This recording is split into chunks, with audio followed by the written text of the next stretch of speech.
Good afternoon, everyone, and welcome to today's webinar. My name is Nicole Walker, and I'm your host for today.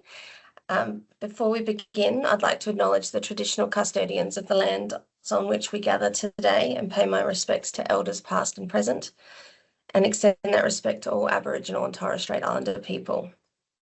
Today's session is being recorded, and we will share the recording with you in about a week after today's session. We also have live captions being provided by a stenographer, so the link has been shared in the chat if you'd like to access those. Today, we are joined by someone whose work represents not only scientific excellence, but also innovation, perseverance, and extraordinary hope. Professor James St. John is head of Griffith University Clem Jones Centre for Neurobiology and Stem Cell Research and principal researcher at the Institute for Biomedicine and Glycomics. He is a leading transnational neuroscientist specialising in developing cell transplantation therapies to repair injuries and diseases of the nervous system. His team is behind a world-first clinical trial now underway here in Queensland using nasal cells to help repair chronic spinal cord injury. And his work is reshaping what may be possible for people living with paralysis. Sorry, my word's not coming out very well today. We're incredibly honoured to have him here with us today. He's going to take us behind the scenes of his work and also talk about the current stage of the trial. James, thank you so much for joining us. I'm going to hand over to you and I'll be back later to help with the Q&A. So I'm just going to bring you on screen. There you are. Hi, Nicole. Thank you everyone for joining today. I'm going to share my screen. You confirm that you can see that one, Nicole? Yes? Okay, great. All right, thanks everyone. I'll just get rid of that off my screen there. Okay. Yep, we've just launched a world first clinical trial for treating spinal cord injury, and we're very proud to be doing that here in Queensland and also Australia-wide. We have a long history of this therapy at Griffith University, and so to get it to progress to clinical trial in a new version is very exciting. It's taken a long journey, and I'm here to talk to you about that journey and how we've achieved it. So spinal cord injury, it's devastating because it happens to perfectly healthy people doing regular activities such as driving a car, playing sport, riding a bicycle, or surfing. You have a collision, dive into shallow water, and you can break the vertebra in your back, which then severs the spinal cord, the nerves within the spine. And that's the highway between the brain and the rest of the body. So when those nerves in the spinal cord get damaged, it's effectively like cutting electrical cables between the light switch and the light. You don't get the communication through there. And it's easy for us who don't have spinal cord injury to think that, oh, it's just a matter of we can't walk again. But it's much more than that. This is an image of CRICOS from the CRICOS Spinal Research Foundation. He had a high-level injury while playing rugby. And he not only can't breathe on his own, he can't move below his shoulders, he can't feel anything below his shoulders, and he can't control bowel, bladder, or sexual function. So spinal cord injury is debilitating in many ways, not just not being able to move. And if you have a lower level injury, a high level injury means you can't move your arms at all. But if you have a lower level injury, paraplegic, you can't move your legs. But still, at the moment, if you have a spinal cord injury and you go to hospital, the best you can hope for is that the doctors can minimize the immediate damage, decompress the injury to reduce all that swelling, and then cross their fingers and hope that there'll be some natural recovery. Unfortunately, in many cases, that doesn't happen, and people are left with a lifelong injury. If you're 18 years old, and thanks to fantastic healthcare, people can have a near normal lifespan. That means at 18 years old, you've got 60, 70 years ahead of you living with paralysis. So there's an urgent need for repairing spinal cord injury. And I should say before I go on, it's not just young people who get injuries. One of the biggest demographics now is also middle-aged men above 50 who climb ladders at home and fall off. So be careful when you're at home if you're getting advanced in your years.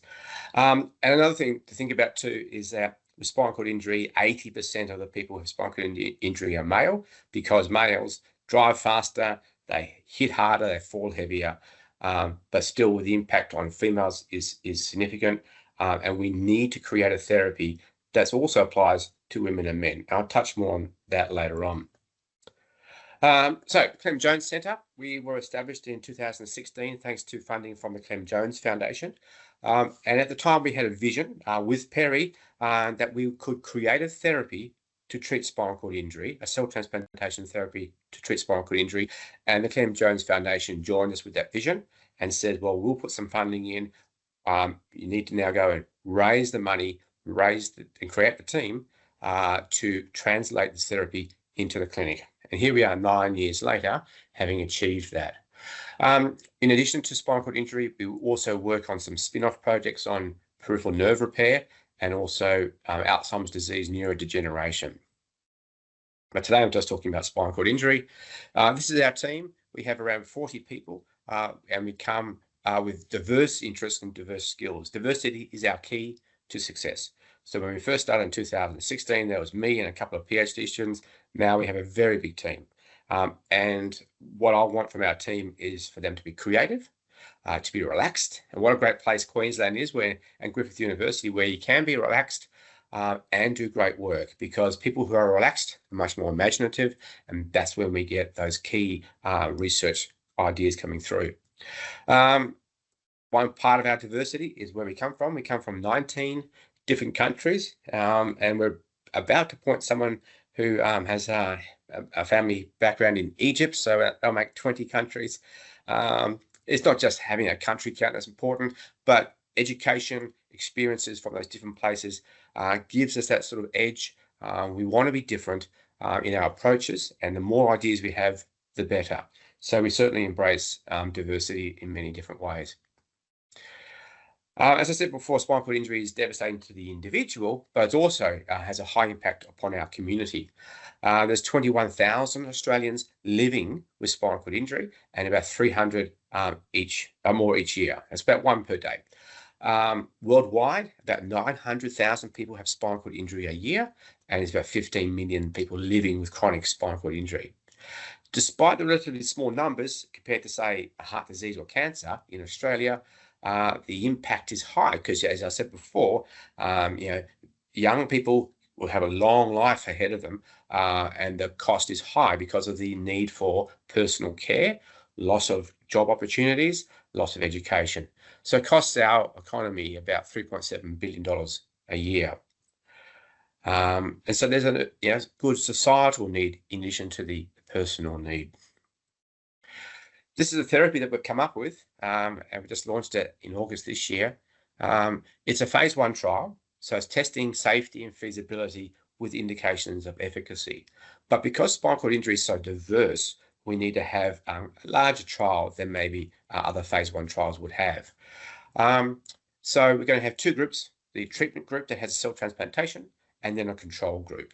For the cell transplantation group, people will have a intranasal biopsy, pretty much like a COVID test, where they go really high up into your nose, take out the cells that we need.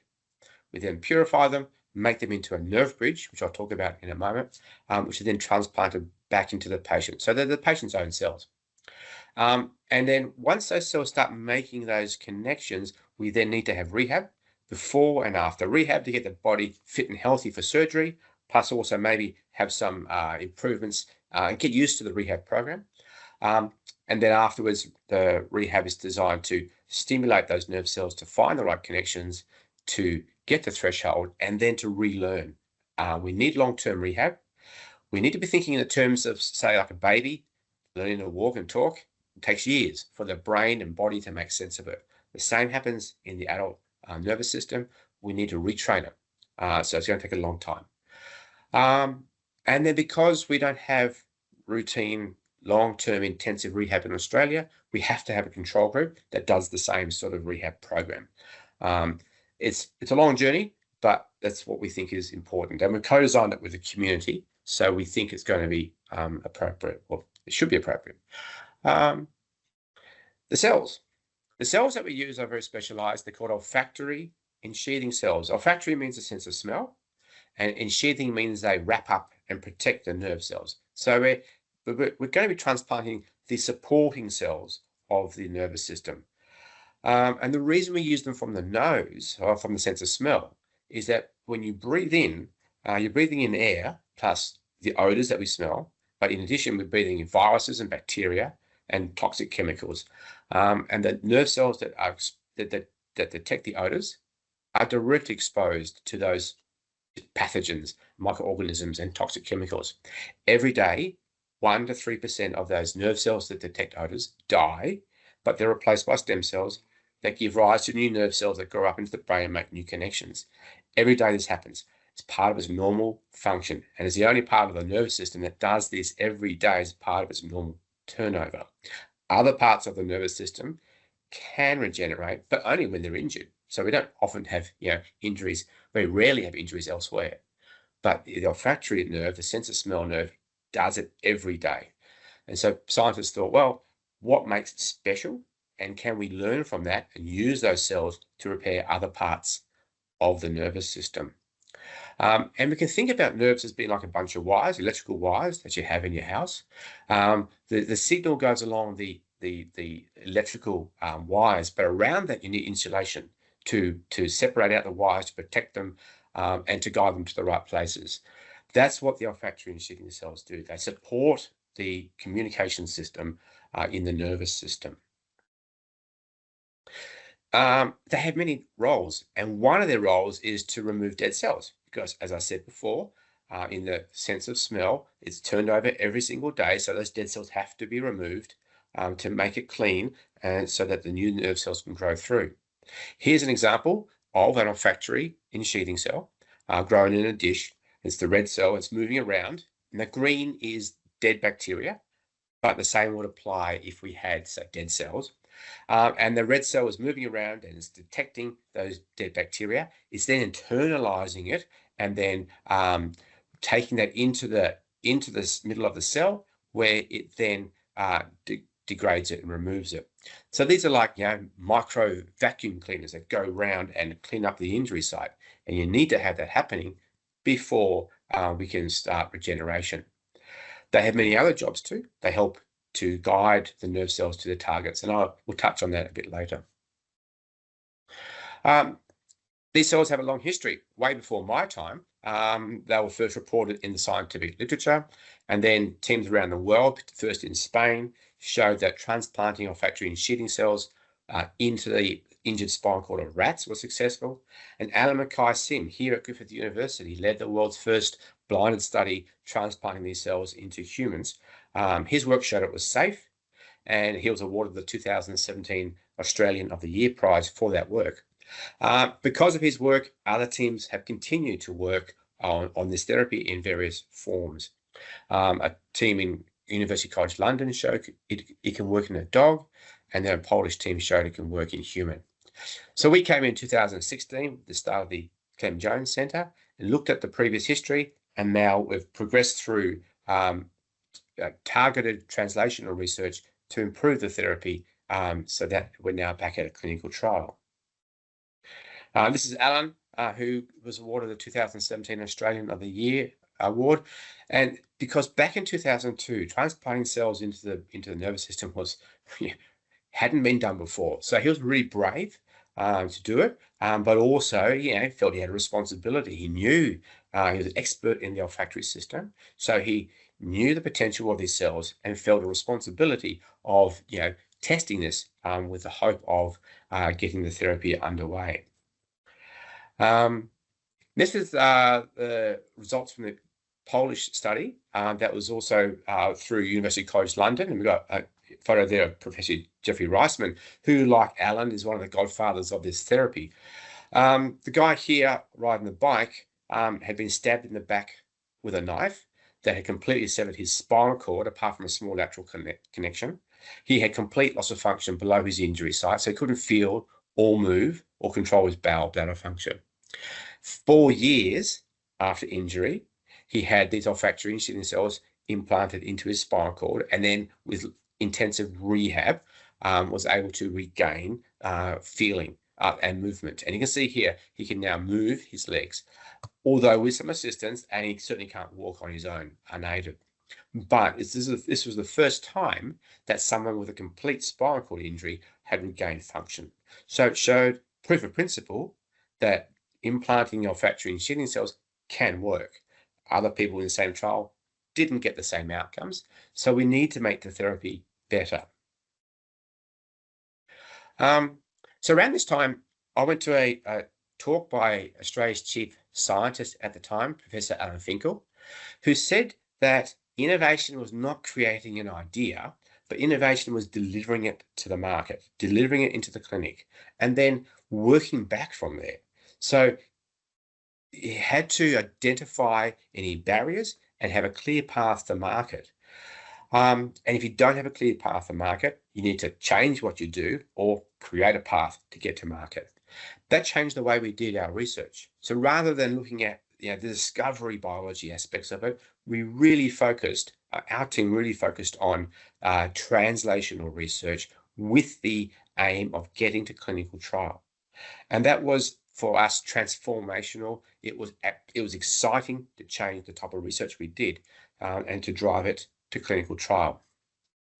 So the first thing we did was we looked at what are all the other trials around the world, what have they done, what were their limitations, and how can we solve those? And I won't go into the details because it's quite technical, but pretty much they had low purity cells that were injected into the spinal cord. Most cells would die, but despite that, they still got some good functional outcomes.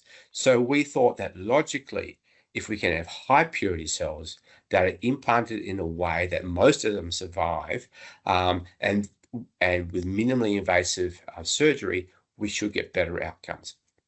And that's what we've addressed. We've solved all those problems with our new products. So in a nutshell, what we have created are what we call cellular nerve bridges. So rather than having the cells all floating in a suspension that's injected into the human, we make a nerve bridge that's implanted, so the cells make connections with each other before they are implanted into the spinal cord. The surgery is really simple and easy because you just have to go into the cavity where the injury is, and these cells then can support each other once they're in that hostile injury site. They support each other and can do their job much better. And we've had 2 national awards for the approach to this, the National Health and Medical Research Council Marshall and Warren Innovation Award and a Research Australia Discovery Award. And in addition to spinal cord injury, we can also apply this to injuries of the peripheral nervous system, such as the face, as you can see an example here. The other thing we did was bring in brilliant people. Mariam Mataza here is the leader of our human cell production and cell manufacturing team within the centre, and she's brilliant. Cell manufacturing is really difficult, particularly when you get to the level of human transplantation. The standards are incredibly high. The risk management is extensive, completely different from doing research in the lab.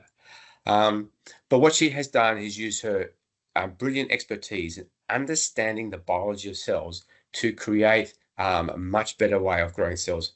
Here's an example of, let's go back a bit because I missed it. Go forward again. This video here, you'll see the grey cells are the olfactory and sheathing cells. In this case, the green is cell debris, dead cells that they've taken up, and you'll see that they are taken it up, internalized it, and over time that green will be degraded and it'll be lost from view. But also importantly, these cells have a marker in them so that when they become mature, they become red. So you can see at the start, they're grey. They're moving around, looking for dead cells to take up, trying to find their spot where they should be. But over time, they start settling down. They make connections. They're elongating. You can see long processes coming out, and they're talking to other cells. And then the cells start slowing down a bit. They become red. The green's almost all gone from there. So they've done their job of cleaning up. Now they're doing their job of making connections and a pathway. And you can imagine if you're a nerve cell now growing across this field, you now have paths. You can follow those processes and get to the other side. So with Mariam's team, what they've done is to understand the biology so that when we make the nerve bridges, we can have them in different forms, either those starting ones where they're active or those ones where they've already got connections. And then the other thing we've done is had very good preclinical animal studies. The push here at the university is to minimize our animal use, because if we know it's safe in humans, then we should do a lot of our work in humans or in the dish in the lab, in vitro. But we do have to do some animal studies. And Ronak Reshamwala here leads our surgery team. He's actually a medical doctor by training. And our philosophy is that if you've got great surgery with animals, you're going to get great outcomes. And I won't show you the mice that are paralyzed, but the mice I'm going to show you here were previously paralyzed, and we've implanted the nerve bridges, and then they've regained function. The first mouse here, you can see it's running on a wheel. So before implantation of the nerve bridges, the mice were paralyzed in the hind limbs. So this mouse has regained the ability to run on a wheel. The right leg's good, the left leg's not so good yet, but it takes time. The other one here, it's a pinch test. So this mouse has a slight pinch on his hind limb. It can feel and move. So we've restored the ability to feel and move, which is fantastic. As I said before, though, doing it in mice is one thing, but we need to get it into humans. If it works in a mouse, doesn't mean it'll work in a human, but also vice versa. So we need to now think about, well, we need to go to clinical trial, and what should that trial be designed like? There's many different ways of running a clinical trial, but the most important thing is, what do the people living with spinal cord injury want? So what I'm going to talk to you about now is how we design this, because it is a complex trial. It's one of the most complex trials you can have because of the long term that we have those patients in. Spinal cord injury is very complex, so we have to measure a lot of things as well. But we were very fortunate to have been recognised for the design of the trial, and we were awarded the National Health and Medical Research Consumer Involvement Award in 2025 in recognition of the co-design. So what I'm going to touch on now, hopefully other people might think about with their work as well in different ways. One of the first things we did was have a consumer panel, a dedicated group of people who live with spinal cord injury from around Australia. We meet them once a month. We have the confidential discussions where they see our research data. We pay them for the time because they are research partners and the co-investigators on the grant. So they talk to us about what they want and what their network thinks about what could be what could be included in the trial as well, and they give us great feedback about many different aspects of it. We had lab tours, and we welcome people to come and see our work firsthand. We've had over 1,000 people come through the lab. These are people with spinal cord injury, their family, friends and carers, politicians, bureaucrats, donors, anyone who wants to have an interest. And so if you want to have a lab tour, contact me, and we have these about at least once a month, but sometimes we have one a week. It goes both ways. We get fantastic questions from the community that allows our researchers to think about what we're doing, so therefore we can design our therapy to meet all these many different opinions and suggestions.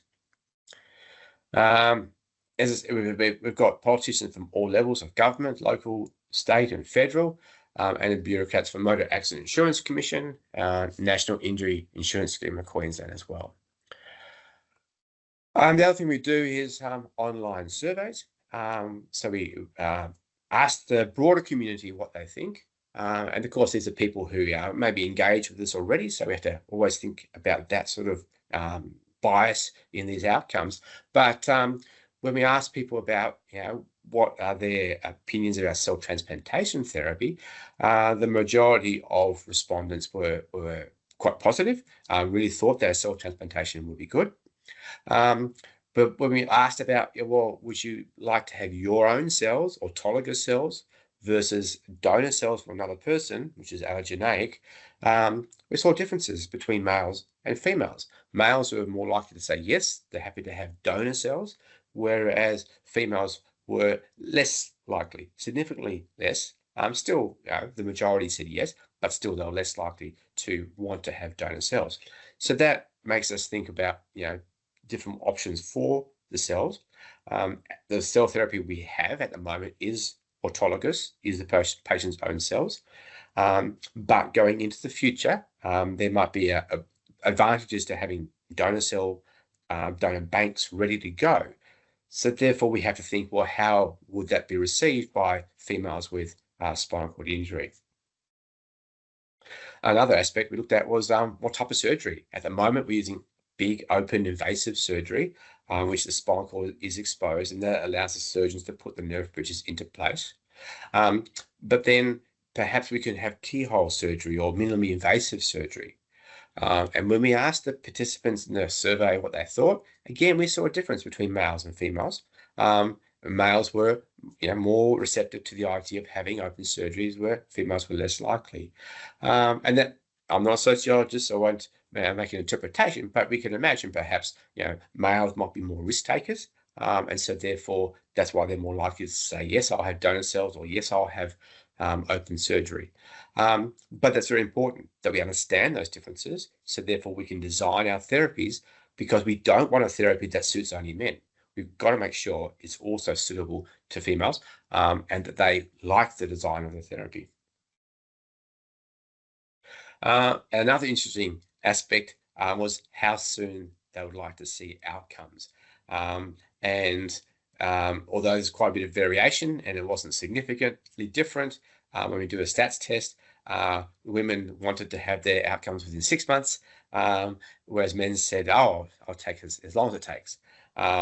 And so there's also different reasons for that. Maybe women are more impatient than men, or maybe they've got busy lives that we need to think about in different contexts and different needs. And so this is important. When we're asking people to do long-term rehab, what can we do to support women so that they can stay on that rehab program for longer? And again, as I touched on before, spinal cord injury is not just about not being able to move. The number one thing that people with spinal cord injury want to have back is bowel and bladder control, because the most difficult thing is when you can't control your bowel and bladder is how do you do all your preps, how do you get out of home, how do you get to work, and when you're at a social event, how can you do all that? And sometimes it's too difficult and people don't do it, so they stay home.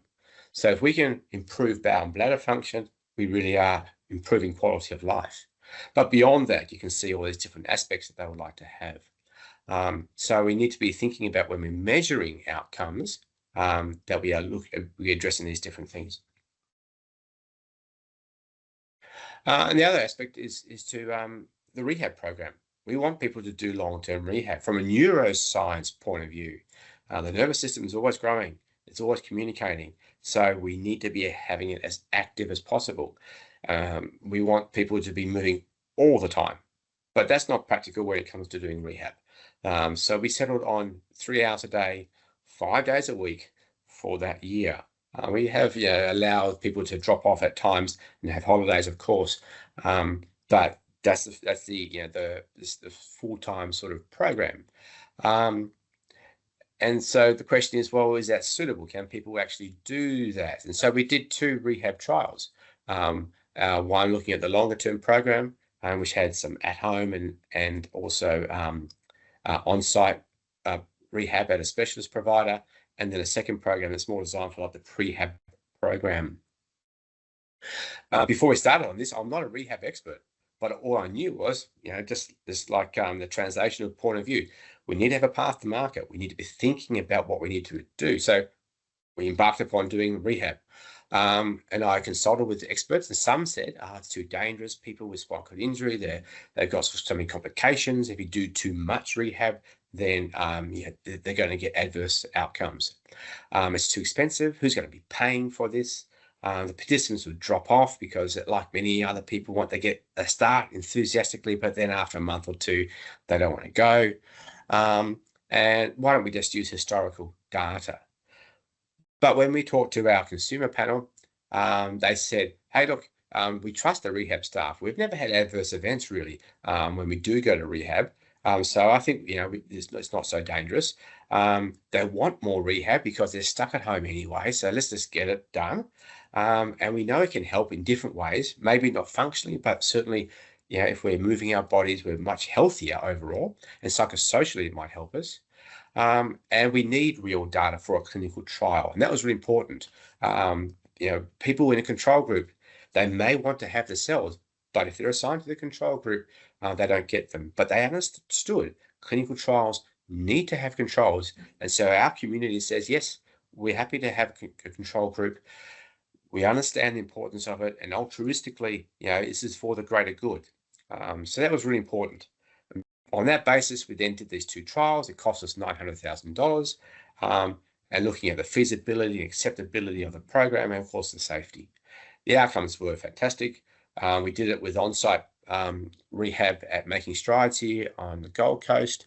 And at the end of the trial, there was complete compliance. Everyone finished the full trial, so they liked the program. There were very few adverse events, in fact, less than many other trials. And at the end of it, some groups of people said, well, I love this so much, I want to keep going. So that tells us that rehab, intensive long-term rehab, is important and is acceptable to the community. So that's why we've included this in the clinical trial. This is how the trial works from a patient point of view. It's an intranasal biopsy, like a COVID test, as I said, way up high. In the lab, we then separate the cells out from those that we don't want. We keep the ones that we do want. We can make them into a nerve bridge, which is then implanted into the spinal cord. We will be using open surgery, but in the future, we're looking for ways we can just do a minimally invasive injection. Once those cells are implanted, in the spinal cord, there can be a gap or cavity, and the nerve bridges are implanted and secured in place with surgical glue. So it's a very straightforward procedure in terms of the implantation surgery aspects of it. Once implanted, the cells within the nerve bridge migrate out and integrate with the spinal cord, where they do their jobs of cleaning up the dead cells, making the environment nice for the nerve cells to grow. They release growth factors and exosomes that then act at a distance to stimulate those nerve cells within the spinal cord to start growing. And then they elongate, like I showed you before in that video of the cells growing in the dish. And then they nerve cells here, which are white and are growing across the injury site. These olfactory ensheathing cells will ensheathe and wrap up those nerve cells as and to protect them and support them. Right, so that's how we designed the trial. It was a huge effort. It's taken us many years to get to that point, and involved many people and opinions. The surgery for taking the cells and the purification of the cells, implantation of the nerve bridges will happen on the Gold Coast at the Gold Coast University Hospital. And we've got rehab partners here on the Gold Coast, also in Sydney and in Melbourne. Royal Rehab in Sydney and the Next Step in Melbourne. They all are different types of rehab. And we've specifically chosen those because we want different rehab. People are different. Some people like the high-end rehab that Royal Rehab can do in Sydney. Some people want the hands-on, high-energy gym-type feeling that's at Making Strides on the Gold Coast. And the Next Step is a much more sort of holistic approach to rehab in different ways. It's similar to Making Strides, but it's a community-based one too. We need to make sure we match the rehab to the people. And so we can recruit people from Sydney, Melbourne, and Gold Coast, Southeast Queensland, Northern New South Wales. It's a phase 1 trial, so the primary outcome measures are going to be for safety and feasibility, but we're also looking for signs of efficacy to identify those types of injuries that may respond or don't respond to the therapy. And that way we can improve it into the future. People are going to be on the trial at least 18 years old, and we're going to have high-level injuries down to low-level injuries. To be able to identify responders versus non-responders, we need diversity. And that's what we've done here with our trial. We've deliberately gone for diversity. AIS A, B, and C. AIS is the level of impairment scale, A and B being the most severe, and C being a partial injury. So we want people with complete injuries and partial injuries and see which ones respond. And we'll start with people who are 12 months after injury to start with, but as the trial progresses, we'll go to 4 months, as early as 4 months after injury. So people who've been discharged from hospital. But But because we also want to make sure that this therapy is suitable for women and men, we are wanting to have at least 40% females on the trial. As I said before, about 20% of the spinal cord injury population are female, but we want to have a high recruitment rate because we want to make sure that the results we see are going to show us the diversity of responses within females. So thinking about the females, what we did was, we talked to our panel members, and there's a lot of good data out there in the literature about how previous biomedical research and clinical trials have been biased towards men, just the way that they've been designed, or what they've omitted by not thinking about it. So one question is, well, how do we encourage women to apply? And one of the things we identified was that a lot of advertising for clinical trials seems to have like generic icons that some people interpret as being male inference. So we deliberately used our icons to be feminine, so that when women look at this, they say, "Oh, this is for me," rather than thinking, "Well, this is probably for men." So yeah, that's been good. We launched the clinical trial in August last year, or this year, already in 2026. No, I'm not. August this year. We had great media coverage for this, and people internationally are very keen, although we're only recruiting from Australia at this point.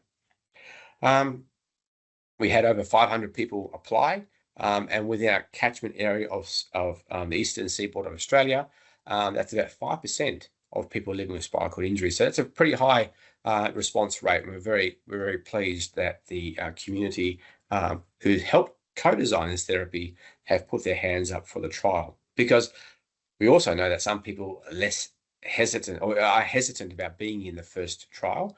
They might want to wait and see, quite understandably, and see what might happen, and then be more enthusiastic about putting their hand up for a later stage of the trial. The timeline for this trial is we're going to have the first people enrolled from January onwards, and then we expect the first transplantation to be around April or May, depends on when the first patients are enrolled, and we're going to have staggered enrollment. As I said, we want to go slowly to look at the safety aspects first, and then we're hoping to ramp this up later on when we can, we've gone through those first few patients. It's a big project. In addition to the 40 people in the research team, we have a massive team with the clinical trial, and this list here is just the key players. We have, in addition to that, many other people who are involved in this. I would estimate there's probably 300 people who are involved in the management of this clinical trial here at the Gold Coast University Hospital, and in the contract research organisation, Acceligen, plus all the external people that we have. So it's a really big project. It's exciting that we've had the community co-design, the industry and clinician co-design, and we're doing it right here in Queensland and Australia. We've got incredible support from the community. 1/3 of the funding, this trial in its current designs is costing over $15 million. We are looking for further funding to fast track this trial. But 1/3 of that $15 million has been raised by the community from donations from individuals, mums and dads, but also some big donors such as the Brazil Family Foundation and Nicola Andrew Forrest. But also we've got the Perry-Cross Spinal Research Foundation and the Clem Jones Foundation have put in substantial money. And of course, we've got support from the Motor Accident Insurance Commission, National Injury Insurance in Queensland, Medical Research Future Fund, and Queensland Government. So we've got all levels of society have contributed to this, which shows the importance of delivering this trial here in Australia. And that's it. That's it for me. So I can pass back, and I'm happy to take any questions. Thank you very much for listening. That was excellent. And welcome more questions to come through. I'm just going to scroll down to the start. We've got, this is just amazing. This is from Anonymous. This is just amazing, James. How do you protect your time to move towards your goals and to also encourage, cultivate your own creativity and free thinking time? That's a great question. So when we have people who start here, I look out my window here. I'm on the Gold Coast. I can see the ocean, I can see the hinterland, I can see the athletics track and the swimming pool there. I say to our team that come and work hard, and when you finish work, go and play hard. We live in a great state, in a great country. You need to be relaxed. So it's intense work periods, but then we completely break after that one. No contact after hours, so that we can have that freedom to think and relax and come back revitalized for the next day. Plus also, we identify what we're good at and what we're not good at, and when we need help, we bring in the people who we need. So that's why we have such a big team. Rather than doing it ourselves, we bring in people who are the experts. Awesome, thank you. Some great lessons there. Our next question from Joe. Starting in 2016 means this has been a very long-term project. How do you maintain your own and team's energy and motivation over such a long period of time? Yes. If you start at 2016 and look forward to now, you'd be thinking it's impossible. But when we look back, oh my gosh, it's gone so fast. I can't believe this is end of 2025 already. And it's just because when we see the improvements, and we've had some incredible advances in the lab, plus also as we design a clinical trial, the enthusiasm from all the different people, as we talk to people about this, it just grows and grows. People want to be part of this in many different ways, and we really appreciate their input and ideas to make this trial better. And we first started planning this trial in seriousness probably 2 years ago, and I thought, oh yeah, we'll be ready for clinical trial in 6 months. 2 years later, we had the full approvals, because every time someone gave an opinion, it was like, oh, that's a good idea. We need to change the way it's designed. We need to look for more data here. So it's been fantastic in that sense of it's been getting better and better, and that way it gets more exciting. Although we want to hurry up too. Thank you. The next one's from Anonymous. Love the idea of co-designing with the spinal cord community. No better insights than from the community themselves. What advice would you give to building a good co-design approach? Yeah. So when I first started, I didn't know. I mean, in fact, when I first started in this area, I didn't know what spinal cord injury was. I used to work in the lab, theoretical discovery research, and that was great. But for me, the most exciting part of my job is now talking to the community, understanding what they want, and it's a conversation. And there's no way of doing it right or wrong. It's a conversation with people, just like Alan Finkel had said, that Australia's chief scientist. You've got to deliver this to the market, and if the market doesn't want it, well, why are you doing it? So it's about understanding what your end user is wanting, and that means that not just the patients, but also the clinicians. They need to be able to deliver it as well. So that teaches you about, the science comes only a component of it. It's all that business around science and the business of delivery of a therapy, whatever it might be, whatever product you're working on. You've got to understand that all those different components that are important in delivering it to market. And then you learn so much from it, which makes it exciting in that way. So it's a great process of learning. Thank you. And you touched on this next question there briefly. So this question is what was your journey to Griffith, I guess, and how you find yourself to be where you are today? Yeah. So my background, you might think that I'm a neuroscientist by training, but I'm not. I actually started off, like many other great scientists, in agriculture. I did my PhD in agricultural science, working on, of all things, carbohydrate metabolism, so that how sugars grow within pasture grasses. And when I finished my PhD, as I say to many people, life gets in the way of the best ideas. And rather than working in agriculture as I wanted, I was offered a job on working on how carbohydrates help the olfactory nervous system develop and target. And I said, okay, I'll give that a go. And I joined it and loved it, and worked at University of Melbourne first, and then University of Queensland. But for me, the change came when Alumni Sim was at Griffith University, and he was awarded some big funding from the federal government.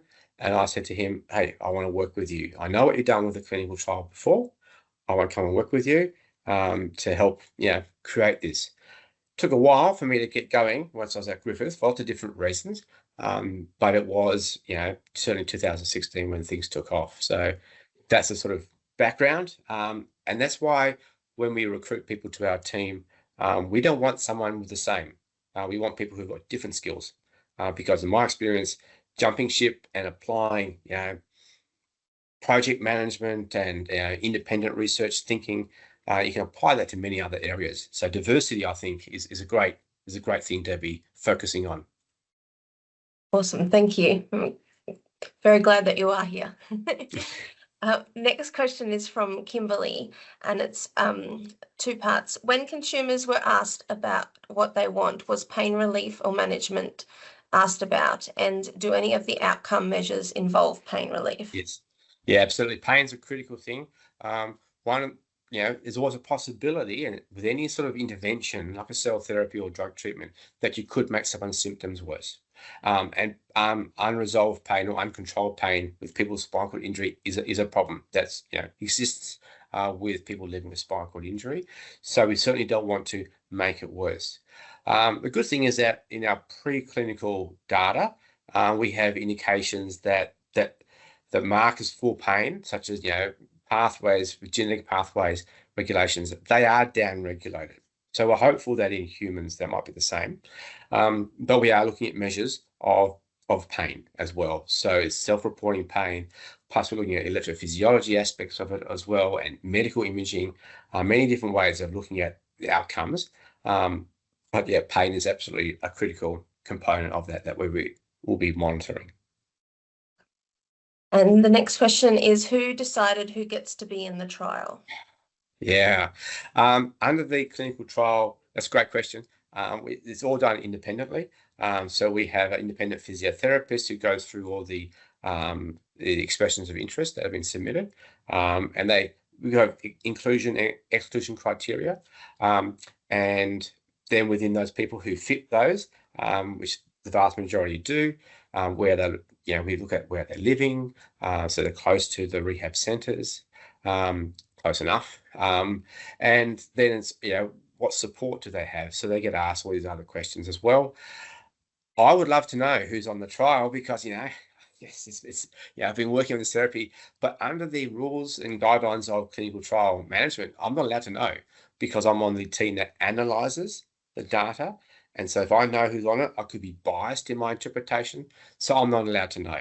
So many other people on the clinical trial team will know, but I'm not allowed to know. Amazing that you don't know, but great that all those rules exist. And I guess the pressure wasn't on you to make that Yes, call. That's right. I'm glad in some ways, yeah. I've just lost my place in the queue. Here we go. Our next question is from Ian. He says, thanks very much, James and the team, for the presentation today. Fascinating. Is your project team open to collaborative research or trials with universities and institutions outside Australia? Yeah, absolutely. We think our cellular nerve bridge will be particularly useful for other cell types. We also think that the nerve bridge alone may not be enough. It's unlikely to be enough. It might have to be a combination of drugs to treat the initial injury, the cells to repair the injury, electrical stimulation to help drive that sort of regenerative process and to drive those sorts of initial connections. So combination therapy is ultimately what might be needed to repair spinal cord injury to give it the best chance of success. So once we get through this trial, we certainly will be keen on combining it with other therapies that are also in development to make the best outcomes for people. Right. So if you know anyone, contact me. So we're open to suggestions. Perfect. Our next question's from Kirsty. And given your results in mice so far and understanding that any outputs are possible in a clinical trial, what are you hoping to see as outputs at the end of the 12 months for active participants? Yeah, great question. So we are hoping for high, but aiming for low. So based upon that result from the Polish study, that person had done intensive rehab. About 6 months after the transplantation, started to feel things. So we are, the number one outcome is it safe? So there's no adverse events. Is it feasible? Can the surgeons implant them and do all that? And can the participants do the rehab? But beyond that, it's signs of efficacy. But it could be that things are happening that the patient can't feel yet because they just haven't got to the threshold. So we're using electrophysiology to see are the connections between the brain and the rest of the body, are they improving? That may not yet result in functional outcomes for the person. We're looking at medical imaging such as MRI to see, is there a change happening within the spinal cord? Is that cavity changing in shape or size that indicates that there's cell growth that's going in the right direction? But then also beyond that, we're going big measures of can someone be able to move? If someone can move a thumb but can't move a finger, if we're going to store just the movement of a finger, then that means they can pick up a fork or they can do it button up themselves. It improves their quality of life dramatically. So we've got all these measures that the person maybe can't feel, but we can detect using medical imaging, to measures that are much more subtle, to big measures too. So let's see what happens. Fingers crossed we'll find something that's looking positive. Right. Our next question's from Amanda. Congratulations on such impactful work, James. How do you keep momentum going to broaden the scope within the community, keeping practitioners, allied health and engagement humming along? Do you have a dedicated team running this for you, or is it your research village bringing it together? Yeah, that's a great question. Communication. We have a team within our group, research fellows, research assistants who do our social media. We do as much communication as we can. There's a balance between too much communication and not enough, and the right communication, as we all know, you've got to get that sort of balance right. And it's about being realistic, not over-promising, absolutely not. Being truthful, honest about our progress. When we have delays, it's about communicating why there are delays so people understand. And then also, giving that sort of, expected timelines. It comes down to communication. And so it is a lot of work. I mean, I can appreciate that maybe some people think we need to do more communication in some ways, but it's, what we have available is what we can deal with at the moment. But communication is the key. Thanks. We've just got time for a few more questions. This one's from Joe. You mentioned this work builds on the outcomes from Alan Mackay-Sim, a pioneer in the field. How did you approach leading the team through that transition while honouring his legacy and setting your own direction? Yeah, history is important. And if you don't understand where the therapy comes from or the biology of cells, you'll miss things. So we looked at the history. And I was actually talking to some of the people in the trial only about 2 weeks ago about where they did the cell manufacturing and the differences between it. So part of our problems I sort of touched on is that our cell manufacturing, the standards these days are really, really high. When Alan did it back in 2002, he could grow the cells in the university lab and then have them transplanted in the human. You can't do that these days. But it's understanding that context of where it came from, where we are now. And that's why I put up that image of Jeffrey Reisman from University College London. He's also a godfather of the therapy. And we've just recruited a person from he's passed away, like Alan has too, but from his lab, we're bringing someone over to join us to bring that history together, which we're very excited about.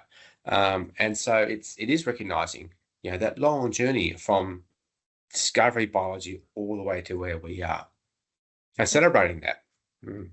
Thank you. The next question is from Anonymous. I think is what funding are you currently seeking? I think you mentioned you had funding for this part. Yeah, so at the moment we've got funding in the trial because we're going to be doing one patient every 2 to 3 months. It takes a long time. But luckily the Gold Coast University Hospital said that they can now do many more surgeries than they had originally thought. So the surgery, the hospital management is not the slow point. It's the actual cell manufacturing. And we do that at QGen Cell Therapeutics, which is the licensed cell manufacturing facility for human transplantation in Brisbane.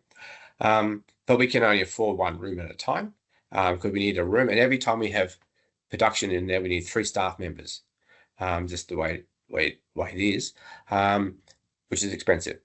If we could have 2 or 3 rooms, we could increase that cell manufacturing and therefore reduce our time from 5 years down to, say, 2.5 years. And that's our goal. We want to get through this as fast as possible. But for us to do that cell manufacturing with all the extra staff, 2 to 3 times more staff, plus all the extra management goes around it. It's another $7 million for that aspect of it. That seems like a lot of money. $15 million is what this trial is currently costing. We need another $7 million to make it, to fast track it. But if you compare it to, say, trials that are in the United States, the cost over there will be 3 times as much as here. So it's still relatively cheap. It's just because it's so strict in what they do is very expensive. It's like when you have a wedding, costs go up 10 times when you say it. It's a wedding versus a party. Same with cell manufacturing for humans. The costs blow out because of the standards required. Okay, thank you. We've just got 2 more questions I'll put to you. This one's from Anonymous. Will this research be expanded to other nervous system injuries? Yeah, absolutely. So we're already looking at, can it be applied to peripheral nerve injuries? And going on from next year, we hope to be able to apply it to traumatic brain injury as well. They're all the nervous system, but different variations of it. The brain is extremely complex, as you can imagine, but we do think our therapy and the properties of the cells could be applied to brain injuries. So we're keen on looking at that. We're busy as we are, but if we got another team to look at brain injuries, then that'll be brilliant, because there's 10 times more people who have brain injuries than have spinal cord injuries. So there's huge demand for it as well. Okay. And that exactly was the last question, was can these procedures and techniques be transferred to other ailments, for example, brain injury causing paralysis? Yeah. There we go. So. Great. Yeah. You've already covered it off. So thank you. We're approaching the end of today's session. James, was there anything else you wanted to touch on? Obviously, we'll send an email out with a recording of today's session and some links where people can find more information of how they can either contribute or stay up to date with the trial and your research as it progresses. Is there anything else you'd like to share with everyone? Well, just if you think you can help us, let us know. We welcome any sort of suggestions. If you want a lab tour to see the research firsthand, contact us and we can arrange one too. That's awesome. All. Thank you. Great. Thanks, James. So we're just going to wrap up now. And yeah, just a huge thank you to you, James, for putting us in your diary and sharing with the alumni community today the fascinating work that you are doing and giving us an insight into the scope and scale of what actually goes on behind the scenes to make it to this stage, the size of the team, all the different loopholes and legislation and ethics requirements that are being followed and that you've had to work your way through, not to mention the scientific discoveries happening. That's just incredible of what is going into doing what you're doing, and we wish you all the very best in this next stage. I've just got some quick messages from the alumni team to share with the alumni community. So we've got, you may have seen, or coming out tomorrow, I think there'll be an email around 10% off postgraduate study. So for anyone next year, if you're looking to change careers or go further in your current career, Griffith alumni now do receive 10% off your postgraduate study. So Kyle will post some links in the chat about these benefits that I'm sharing with you, and then there'll also be some emails coming out as well. We also have a free will offer currently available to all alumni, and so that we have partnered with Safe Will, who's a leading will provider here in Australia, where you can create your will safely and securely online, and that is currently free to all alumni, because we know how important and people wanting to take care of their families and create their own legacy, and so that's an opportunity that you can do that now, and it is free until the 1st of December, and there will be a 50% off offer after that. We also have, so there's actually 2 fundraising roles currently advertised here in the Health and Biomedical Sciences fundraising team. So if that is something you're interested in doing and working alongside professors such as James and supporting their research and looking for partners to work with us, then there's 2 roles currently available within the advancement team here at Griffith University. So please take a look at the link for that if you know anyone who might be interested, and a great addition to the team here. And then we've got two more. We've got an ugly rashy competition. So that's coming out in next week's alumni newsletter. So we have partnered with the team at Ugly Rashy, and this year they are supporting some of the whale research that's also been led from here at Griffith. So keep an eye on that as we approach a Christmas summer here in Australia. And then this year obviously has been our 50th anniversary. So this will be my last time with the big red banner with the 50s on it behind me. So to close out, we've had just such a wonderful year celebrating with all our alumni around the world and here in Australia.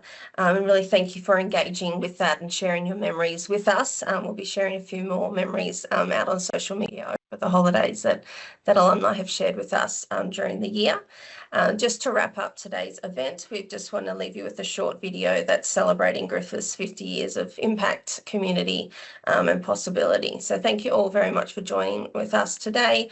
Huge thank you to James for coming and sharing an overview of the project that he's working on. And now we're just going to bring up the video. 50 years ago, it started as a spark.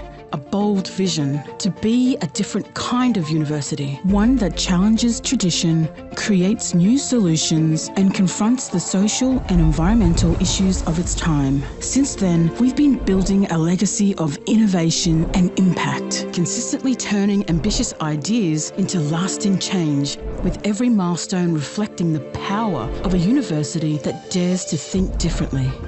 At Griffith, we don't just embrace change, we predict it. What mattered 50 years ago matters even more today. What began as a bold idea has grown into a global community of over 300,000 students, staff, and alumni. Our work is grounded in our values, making education accessible to all, respect for our natural environment, a dedication to social justice, and amplifying First Nations knowledge and culture.